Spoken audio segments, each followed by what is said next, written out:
मातः शत्रुपिता वैरी येन बालो न पाठिता न शोभते सभा मध्ये हंस मध्ये बको यथा।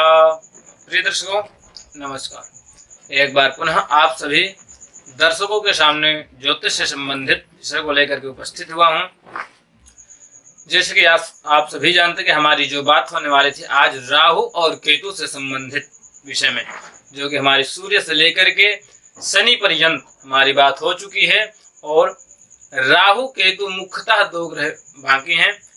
तो मुझे ऐसा लगा कि आज उनको ना लेकर के कल उनके विषय में मैं लेकर के कार्यक्रम उपस्थित होऊंगा। आज कुछ राहु के साथ, राहु अथवा केतु के साथ सूर्य से लेकर के शनि पर्यंत जब ग्रह युति बनाते हैं तो किस प्रकार से व्यक्ति के जीवन में उसका प्रभाव मिलता है, क्या किन चीजों की ये कमी करते हैं, किन चीजों में ये एक ऐसी व्यक्ति के जीवन में उस तत्व की कमी कर देते हैं, कौन सी ऐसी चीज है। क्योंकि सूर्य और चंद्रमा देखा जाए तो दोनों राहु और केतु के अति शत्रु हैं, क्योंकि राहु और केतु दोनों सूर्य और चंद्रमा को प्रायः चंद्रमा और सूर्य को पकड़ने का प्रयास करते हैं। आपने जन्म कुंडली में देखा होगा कि 80% सूर्य और चंद्रमा राहु अथवा केतु के द्वारा दृष्ट अथवा युति बना करके बैठे होंगे, क्योंकि राहु और केतु दोनों चंद्रमा और सूर्य के दोनों अति शत्रु हैं। देखा जाए तो मंगल के भी शत्रु हैं, लेकिन मुख्यतः यहाँ चंद्रमा और सूर्य को बहुत अत्यधिक शत्रु मानते हैं और व्यक्ति के जीवन में कई बार ये उतार चढ़ाव की स्थिति भी उत्पन्न कर देते हैं। तो प्रिय दर्शकों चलिए विषय को प्रारंभ करते हैं। जैसे कि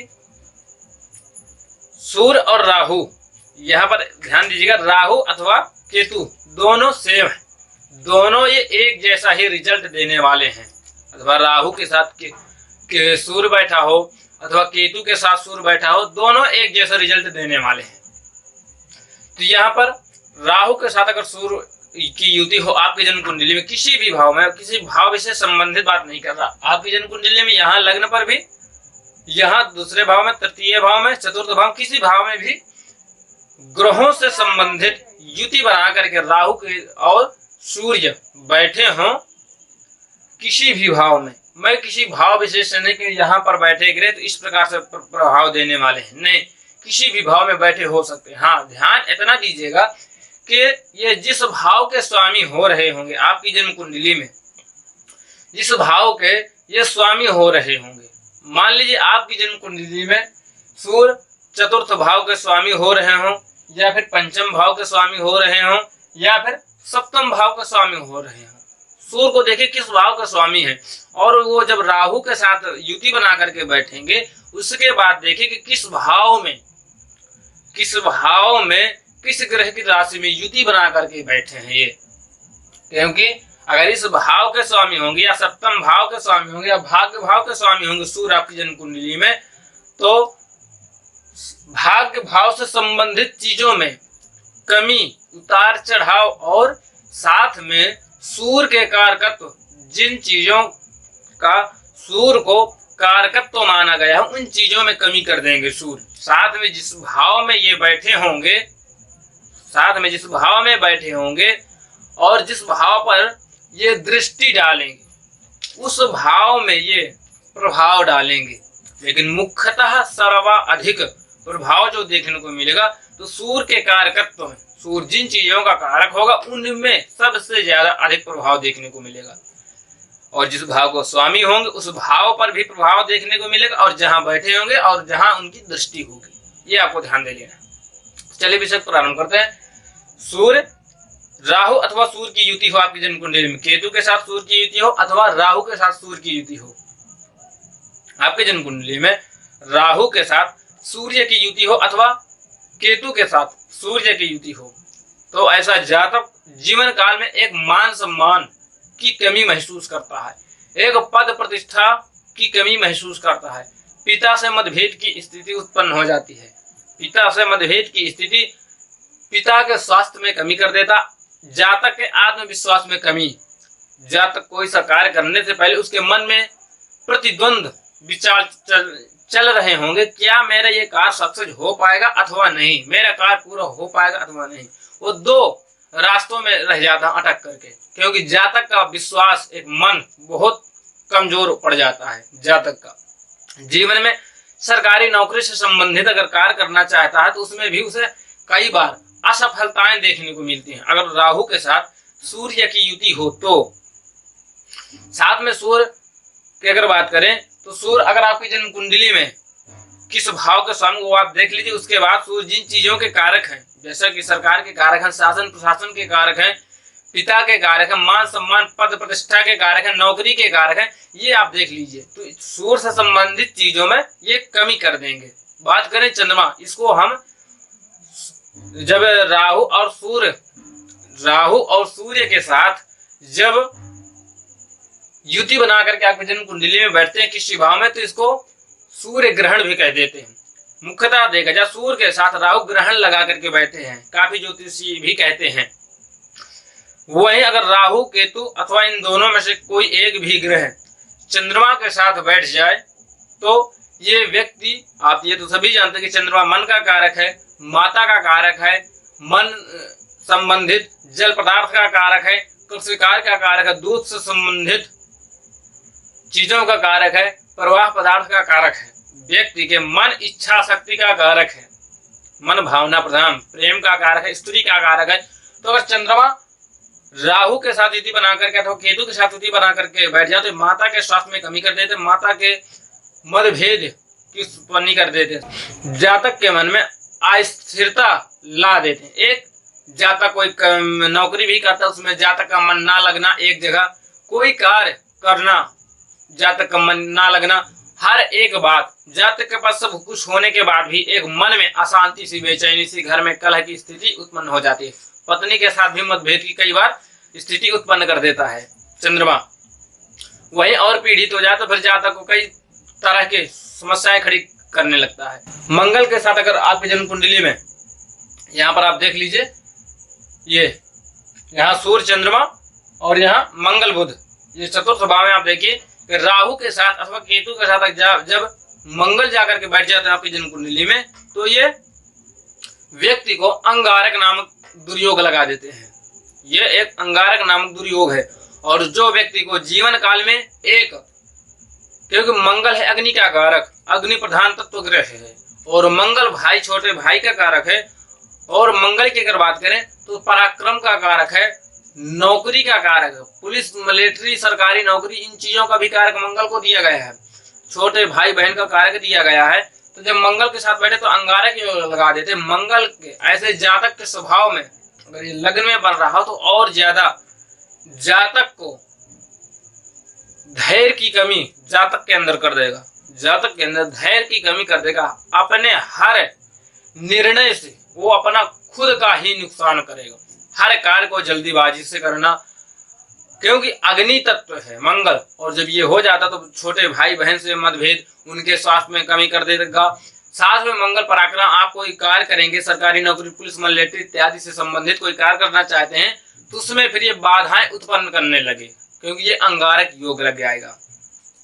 भाई बहनों से आपको मतभेद करा देगा, उनसे दूरियां बना देगा, क्योंकि मंगल इन्हीं का कारक है, पराक्रम का कारक है, विस्फोटक का कारक, अग्नि तत्व का कारक है। आपको इस अवस्था में अग्नि से संबंधित चीजों में भय उत्पन्न करने लगेगा, और डरना भी चाहिए, क्योंकि अंगारक योग व्यक्ति को जीवन में मुख्यतः देखा जाए तो अंगारक योग व्यक्ति को जीवन में खुद के ही निर्णय से व्यक्ति को उसके अच्छाई से उसको बुराइयों में ले आता है, क्योंकि मंगल धैर्य की कमी है। और जब मंगल के साथ अंगारक योग लग जाएगा तो वो व्यक्ति के अंदर एक ऐसी प्रबल उत्तेजना कर देगा, एक ऐसी उफान ला देगा कि जातक कुछ सोच ही समझ नहीं पाएगा क्या गलत है क्या सही है।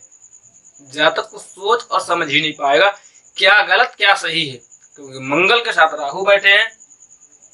यहाँ पर अगर बुध के साथ आपके जन्म कुंडली में बैठ जाए राहु अथवा केतु तो ये जड़ योग कहलाएगा। जड़ योग में जातक के वाणी से संबंधित चीजों में कमी कर देगा, वाणी में आपकी कमी कर देगा, करवाहट कर देगा। आप किसी के लिए अच्छा सोचेंगे, किसी के लिए अच्छा बोलेंगे, परंतु सामने वाले को कुछ हद तक बुरा लगेगा और आप हर बार आप किसी के लिए अच्छा बोलेंगे, लेकिन आपको लास्ट में बुराई ही मिलेगी। आपको लास्ट में बुराई ही मिलने वाली है। यही बात सूर्य पर भी लागू होती है कि अगर सूर्य के साथ अगर बैठे हों, चंद्रमा पर भी ये बात लागू होती है, चंद्रमा और सूर्य पर, मंगल पर ये बात नहीं लागू होती। सूर्य और चंद्रमा दोनों ग्रहों पर लागू होते हैं। अगर राहु केतु जैसे ग्रह बैठे हों साथ में, तो ये व्यक्ति को किसी के बारे में अच्छा सोचना, किसी का कार्य अच्छा करना हर किसी के लिए, लेकिन लास्ट में इन लोगों को, ऐसे जातकों को प्रायः एक अपमान या मतभेद स्थिति उत्पन्न कर देना। करेंगे सबके अच्छे के लिए, भलाई के लिए, लेकिन बुराई छोड़ करके ऐसे जातकों को कुछ मिलने वाला नहीं है। लेकिन सूर्य के साथ अगर आपकी जन्म कुंडली में राहु बैठे हैं, तो अगर ये नवम, दसम और एकादश का संबंध बना रहे हो, यानी आपकी जन्म कुंडली युति बना करके नवम भाव अथवा दसम भाव अथवा 11वें भाव में, तो ये राजनीति के क्षेत्र में सबसे बेहतर लाभ देने वाले होंगे। ऐसे जातक राजनीति के क्षेत्र में सफलता पाने वाले होते हैं। ऐसा नहीं कि अगर राहु और केतु किसी के साथ बैठ जाते हैं तो वो सिर्फ बुरा ही करते, नहीं अच्छा भी करते हैं। अब ये देख लेना कि राहु किस राशि में बैठे हैं, क्योंकि राहु और केतु छाया ग्रह हैं। ये जिस ग्रह की राशि में बैठेंगे उस ग्रह का ये स्वभाव ग्रहण कर लेंगे, क्योंकि इनका मूल स्वभाव अपना कोई नहीं है। ये जिस राशि में बैठते हैं उस राशि का, उस ग्रह का स्वभाव अपने अंदर ग्रहण कर लेंगे।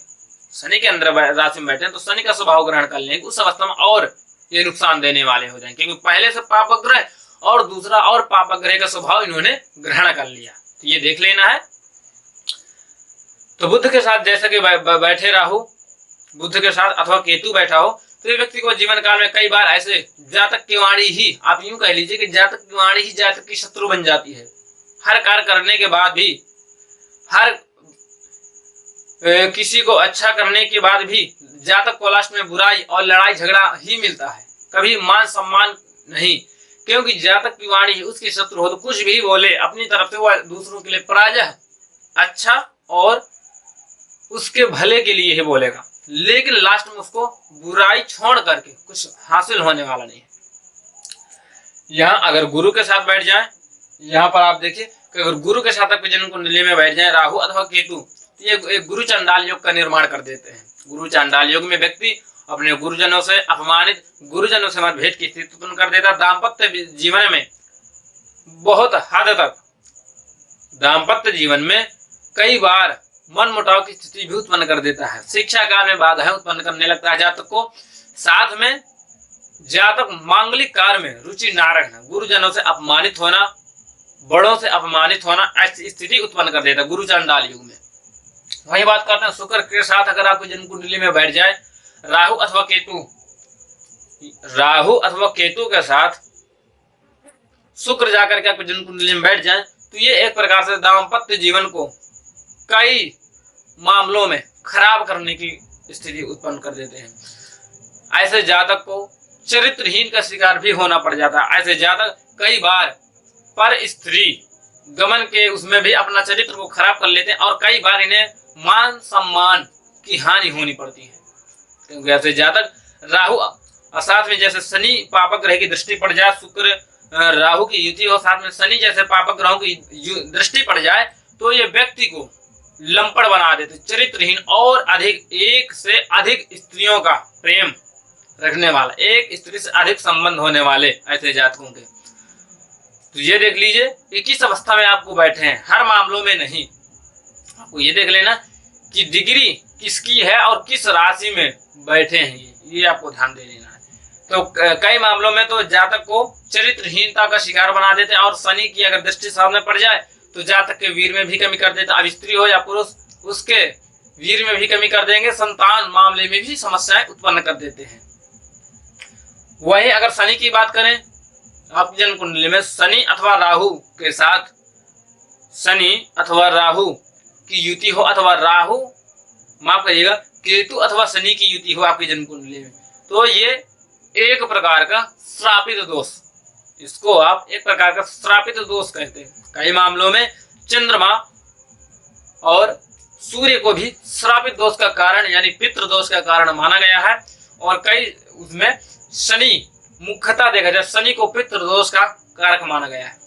अगर आपको जन्म कुंडली में शनि राहु की युति हो तो एक प्रकार से श्रापित दोष, ऐसा योग यानी दुर्योग आप ये कह सकते हैं कि व्यक्ति को हर कार्य में, अगर आपकी जन्म कुंडली में शनि अथवा राहु की युति है तो आप देखिए कि आपके हर कार्य में बाधाएं उत्पन्न होंगी। कोई सा कार्य करने में आप सफल एक बार में होने वाले नहीं हैं। हर बार आपके कार्य में बाधाएं उत्पन्न होने के नौबत आएगी, क्योंकि शनि पापक ग्रह है और राहु भी पापक ग्रह है। ये तो आप सभी जानते हैं, राहु दादा का कारक है। और पितृदोष कैसे बनता है? पूर्वजों से। जब हमारे परिवार या हमारे कुटुंब में कोई हमारे जो पूर्वज थे उनमें से किसी की मृत्यु हो गई हो और उनकी कोई इच्छा अधूरी रह गई हो, तो ऐसे मामले में कई बार जातक की जन्म कुंडली पितृदोष उपस्थित हो जाता है। कोई सा कार्य करेंगे उसमें एन प्रकार किसी भी प्रकार से आपको नौकरी अगर करते हैं या किसी व्यापार को करते हैं तो वहां से भी आपको किसी न किसी प्रकार से निकालने की स्थिति चल रही होगी। आपके पीछे आपके शत्रु ही आपको निकालने से वहां लगे होंगे, आपके पीछे हाथ धो करके। तो प्रिय दर्शकों, आप देखिए आपके जन्म कुंडली किस प्रकार से ये युति और ग्रहों की डिग्री को आपको मुख्यतः दे। अगर ये डिग्री कम अवस्था में है, अगर हाँ राहु की डिग्री अथवा ज्यादा है और जो बाकी के ग्रह हैं सूर्य से लेकर के शनि तक, इनमें से अगर किसी ग्रह की डिग्री कम है तो वो कम नुकसान देने योग्य होगी। लेकिन अगर डिग्री ज्यादा है तो फिर उसमें बहुत, माफ करिएगा, राहु की अगर डिग्री कम अथवा केतु की डिग्री कम है तो फिर युति अगर बनी भी होगी तो उसमें कम नुकसान देंगे। लेकिन अगर राहु की डिग्री अच्छी है, मजबूत ज्यादा है, और तो फिर ये व्यक्ति को जीवन काल में कई प्रकार की समस्याएं खड़ी कर देते हैं। तो आप देखिए अपने जन्म कुंडली में किस प्रकार से युति होती है। जाते जाते एक बात और बता दूं आपको कि कल मैंने फेसबुक पर ऐसा कुछ देखा कि जो एक आश्चर्यजनक कर देने योग्य बात है। काफी हद तक लोग आंशिक काल सर्प दोष से डरे हुए हैं, जो कि इसमें मैंने एक कार्यक्रम भी बनाया है कि आंशिक काल सर्प दोष कोई ऐसा दुर्योग है ही नहीं, कोई ऐसा दुर्योग है ही नहीं जो आंशिक काल सर्प दोष हो। फिर भी लोग इसको लेकर के भ्रमित हैं, डरे हुए हैं कि क्या आंशिक काल सर्प दोष है।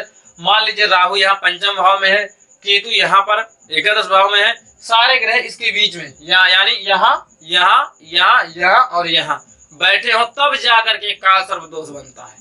अब वहां पर क्या मान लीजिए यहाँ राहु बैठे, केतु बैठे, उसके अंदर सारे ग्रह बैठे हुए हैं, लेकिन कोई सा ग्रह यहाँ बैठ गया, यहाँ बैठ गया, तो ये आंशिक काल सर्प दोष नहीं है। या फिर चंद्रमा बाहर रह गया तो बोल देते आंशिक ग्रह नहीं। आंशिक काल सर्प दोष कोई दुर्योग नहीं है। इस पर मैं एक बार और मुझे ऐसा लगता है कि चर्चा करना चाहिए, क्योंकि काफी लोग डरे हुए हैं। और फिर भी अगर आप इससे डरे रहना चाहते हैं तो आपकी फिर इच्छा है, क्योंकि मैं तो यही कहता हूं कि इस आंशिक काल सर्प नामक कोई दुर्योग है नहीं। मुख्यतः देखी जाए तो 15 साल पहले ये सिर्फ काल सर्प दोष योग का उज्जैन के जो पंडित जी थे उन्होंने इस काल सर्प दोष की विधि प्रारंभ की। सिर्फ 15 साल पहले काल सर्प दोष, उसके बाद आंशिक काल सर्प दोष आ गया। कई लोग आज भी पंडित हैं, कई बनारस में ऐसे पंडित हैं जी हैं, जो कि आप आंशिक काल सर्प दोष की बात करते हैं, वो काल सर्प दोष भी नहीं मानते, कोई ऐसा दोष नहीं। लेकिन हाँ, काल सर्प दोष जब राहु और केतु के मध्य सारे ग्रह बन जाते तब काल सर्प दोष का निर्माण होता है, ना कि कोई एक ग्रह बाहर हो जाए तो आंशिक काल सर्प दोष का। अगर आप भी इससे डरे रहना चाहते हैं तो फिर आगे आपकी मर्जी है। मेरा उद्देश्य सिर्फ यही, अगर आप किसी दुर्योग या योग से डरे हुए हैं, आपकी जन्म कुंडली को ऐसा दुर्योग है जिससे आप भयभीत हो रहे हैं, उसमें अगर डरे हुए हैं तो मुझे उस डर को आपके अंदर से निकालना है। लेकिन अगर आप नहीं निकाल सकते, निकालना चाहे तो उसी डर में आपको जीने की इच्छा है तो फिर आगे आपकी मर्जी है। तो फिर दोस्तों चलिए श्लोक का अर्थ बता देता हूं। माता शत्रु पिता वैरी ये न बालो न पाठिता न शोभते सभा मध्य हंस मध्य वको यथा। फिर दर्शकों वो माता पिता शत्रु हैं। कौन से? जिनके पास सब चीज होने के बाद, हर व्यवस्था होने के बाद अपने बालक को ज्ञान, शिक्षा और संस्कार नहीं दे पाते हैं, वो माता पिता शत्रु हैं। माता शत्रु पिता वैरी ये न बालो न पाठित, जो अपने बालकों को पढ़ाते नहीं हैं। और आज की डेट में तो कोई नहीं, किसी के पास कुछ ना हो, इतना तो हो ही सकता कि सरकारी स्कूल में आप बच्चों का नाम लिखा सकते हैं, लेकिन वो माता पिता शत्रु है अपने बालकों के, कि जो अपने बालकों को पढ़ाते नहीं हैं। और क्या कहा आगे? न शोभते सभा मध्य, वो व्यक्ति सभा में शोभित नहीं होते हैं। तो कैसे शोभित नहीं होते हैं? जैसे हंस मध्य वको यथा, हंसों के बीच में, हंसों की सभा में बगुला की कोई शोभा नहीं होती, उसी प्रकार से उस जातक की जिन्होंने अपने बालक को पढ़ाई लिखाई नहीं किया, पढ़ने नहीं दिया, यानी उसको पढ़ाया नहीं, वो सभा में सिर्फ ऐसी शोभित नहीं होता। हंस मध्य वको यथा। तो आप आज का कार्यक्रम, तो आशा करते हैं आज का कार्यक्रम आपको अच्छा जरूर लगा होगा। अगर आप डरे हुए किसी दुर्योग से तो डरने की आवश्यकता नहीं। मैंने जितने भी सारे दुर्योग बताए ये कहीं ना कहीं व्यक्ति को हर चीज में नुकसान देने वाले नहीं, कुछ चीज में फायदे भी है, कुछ नुकसान भी है। अब ये तय करती है ग्रहों की डिग्री और ग्रहों की राशि किस राशि में बैठ करके किस अवस्था में ये योग का निर्माण कर रहे हैं, ये आपको ध्यान दे लेना। फिर भी अगर आप आंशिक काश दोष के लिए मैंने बता दिया है, वीडियो भी कार्यक्रम भी बनाया है, और आने वाले दिनों में मैं काल सर्व दोष से संबंधित और चर्चा करूंगा। अगर आपके मन से भ्रम नहीं दूर होता तो तब तक प्रयास मेरा यही कि आप आंशिक काल दोष को अपने मन से, डर को निकाल दीजिए। ऐसा कोई दुर्योग नहीं है। और जहां तक मैं बात करूं मांगलिक की अगर बात करें तो मांगलिक के लिए सिर्फ पूर्ण मांगलिक अगर है तो उसका विवाह मांगलिक से करवा देना चाहिए। लेकिन अगर निम्न मांगलिक है हल्का, तो फिर उसको उपाय करा करके, यानी वट वृक्ष से विवाह करा करके आप उसका विवाह करा सकते हैं। उपाय कर और 28 वर्ष के बाद काल सर्प दोष और मांगलिक दोष दोनों ही समाप्त हो जाते हैं। काल सर्प दोष का प्रभाव 28 वर्ष के बाद भी थोड़ा बहुत रहता है, लेकिन मांगलिक दोष का प्रभाव समाप्त हो जाता है व्यक्ति के जीवन से। तो आशा करते हैं आज के कार्यक्रम को अच्छा लगा। कल पुनः एक बार उपस्थित होंगे आप सभी दर्शकों के सामने कार्यक्रम को लेकर के। तब तक के लिए इजाजत चाहते हैं। नमस्कार।